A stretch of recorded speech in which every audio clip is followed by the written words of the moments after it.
what if everything you learned about cholesterol is partially wrong? Half of heart attack patients actually have normal LDL levels. That fact alone should make you question the entire narrative. Stick with me, because the real cause is far more surprising. By the end, you might see your health in a new light, and what you discover could genuinely change your future decisions. Heart disease has dominated American deaths since the 1950s, yet our approach still follows outdated and oversimplified assumptions. For decades, cholesterol was painted as the ultimate dietary villain. Doctors focused heavily on lowering LDL at almost any cost. Patients were told fat was dangerous and medications were necessary. But real clinical experience started revealing inconsistencies over time. Some people thrived with high cholesterol while others struggled. Clearly, something deeper was driving heart disease beneath the surface. Here's where things start getting really interesting.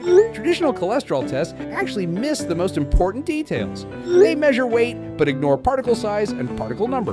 That is like judging traffic by weight, not number of cars. Small, dense particles behave very differently than large, fluffy ones. And this difference changes your risk dramatically. Now pause, because this flips the entire story upside down. Inflammation is actually the key driver behind heart disease, not cholesterol alone as many people still believe. When arteries become inflamed, damage begins forming inside them. That damage allows cholesterol to accumulate and create dangerous plaque. So cholesterol becomes part of the problem, not the origin. Think of it as a firefighter arriving after the fire starts.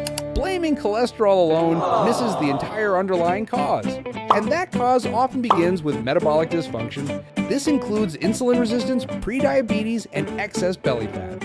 Your body struggles to manage sugar and insulin effectively. That imbalance creates more harmful cholesterol particle patterns and drives inflammation across your entire system. Here comes the surprising twist most people never hear. Sugar plays a much bigger role than dietary fat. Refined carbs and sugar fuel inflammation and metabolic damage.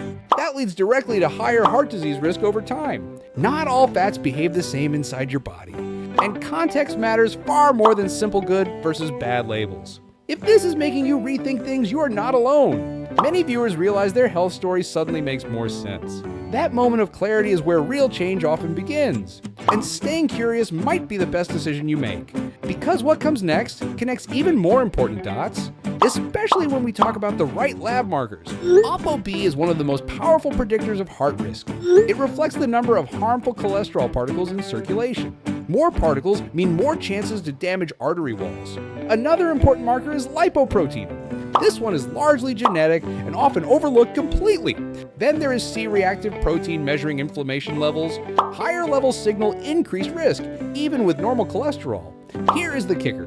Most doctors rarely check these markers. So many people never see their real risk profile. Now let me tell you something that shocked researchers. 75% of heart attack patients had normal LDL, but their triglycerides and HDL told a different story.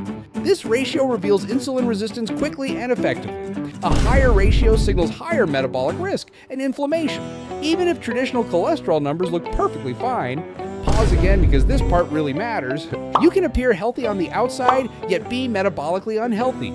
This is often called skinny fat, and it is common. Visceral fat around organs drives inflammation aggressively and increases heart disease risk even without visible obesity. So what actually causes all this inflammation? The biggest driver is our modern processed food diet. Sugar-refined grains and ultra-processed foods dominate daily intake. These foods disrupt metabolism and spike insulin repeatedly.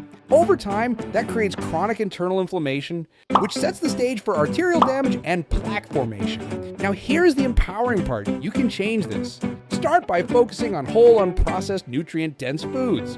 Reduce sugar intake and limit refined carbohydrates consistently. Healthy fats can actually support metabolic balance in many people. Exercise improves insulin sensitivity and reduces harmful particles. Building muscle plays a powerful role in metabolic health. Sleep and stress management also influence inflammation levels significantly. Even small daily habits can create long-term protection. Testing the right markers that helps guide smarter decisions. Tracking trends over time reveals what actually works for you. Because your body responds uniquely to different foods and habits, understanding that response is a game changer. Now, let me leave you with one powerful perspective. Heart disease is largely a metabolic and inflammatory condition. Cholesterol is part of the story, but not the main villain. When you fix metabolism, you address the root cause, and that shifts your entire health trajectory forward. You are not powerless against your genetics or past habits. You have far more control than you might think. And that realization is where transformation truly begins. So keep learning, keep questioning, and keep improving daily, because your future health depends on what you understand today. And small changes now can prevent major problems later. Panda Nutrition Lab thanks you for spending time learning today. Your curiosity is the first step toward better long-term health. Keep exploring what your body truly needs to thrive. And remember, knowledge becomes powerful when you apply it. Stay curious, stay mindful, and take care of your health. Panda Nutrition Lab thanks you and looks forward to your journey.